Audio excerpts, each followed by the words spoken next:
We've known about the gender pay gap for years. The situation is getting better, but there is a long way to go.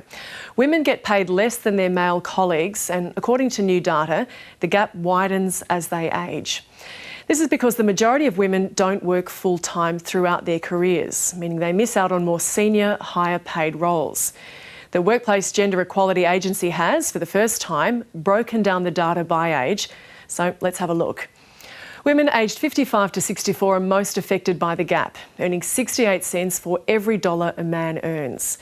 Although younger generations are more equal, the gender pay gap is highest at the peak of a person's career. On average, men out-earn women across all working age groups, and this is most significant in the 45 to 54 age range, where the average difference is $42,000 a year. The agency says this statistic is caused by the amount of women that work full-time.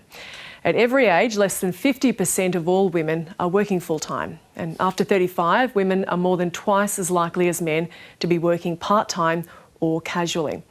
This leads to inequalities down the track, with men more likely to be in executive positions where they earn more. In fact, the average female chief executive earns $93,000 a year less than her average male counterpart. The agency's director, Mary Wooldridge, says some women struggle to re-enter the workforce because of the lack of childcare support within the industry. On the whole, what it shows is that women are leaving the workforce in their early 30s, mid-30s, often for those family responsibilities, understandably, but they can't get those roles back to transition back to work, those extra hours, or the ability to then progress and balance those caring and work responsibilities.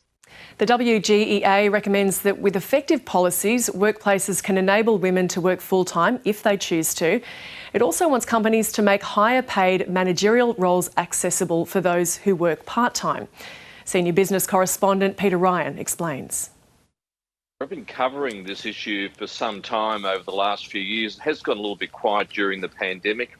Perhaps that's the reason why these figures are maybe a bit distorted, but it is surprising, as you mentioned, to hear that across all those generations that you've got less than 50% of women working. Some of the full-time, I should say, some of the other things that really struck out was that men earn more than women at just about every level. And in that age group of 55 to 64, men are out earning women by almost 32%. An average $40,000 a year. So that's quite a big pay gap. And that even when women become chief executives, they're getting around about an average $93,000 less than their male counterparts. So this is all evidence that, yes, indeed, the Blokes Club still does exist, whether that's by design or by error or just distortions over the years. It's extremely disturbing and just shows that pay gap is something that the private sector, government departments, government agencies really need to take much more seriously, and hopefully this will be a reality check for them. Yeah, what can businesses and government agencies do to make it possible for women to get a better deal? Well, I think that we probably know everyone. We probably know anecdotally heard about women who go on maternity leave. When they come back, their position in the office has been downgraded, or their duties are different, or even when they're on maternity leave, you hear cases of women who might be told that their job would be changing. And so this really goes to the way that human resources departments operate, middle managements operate, and the oversight that chief executives and boards need to have, because all companies have these policies on the shelf to deal with the gender gap. They're not being implemented, obviously, in all cases. So businesses, whether you're a private business or a government department or agency, looking at ways where women who come back from maternity leave have the ability to actually come back and work full-time, whether or not that's working from home. The pandemic's given us very good examples of how people can operate from home. I'm at home at the moment. And making it easier for women to come back, but importantly, ensuring that their status is intact so they can continue climbing through the ranks and compete with men properly in the pay scale. So not simple, but the pandemic's shown us that workplace practices can change. Peter, how has the federal government reacted to these figures?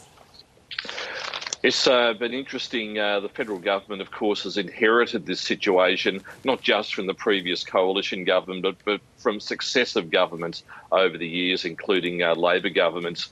Katie Gallagher, who's the Minister for Women and also the Finance Minister, has said that this is a very concerning picture.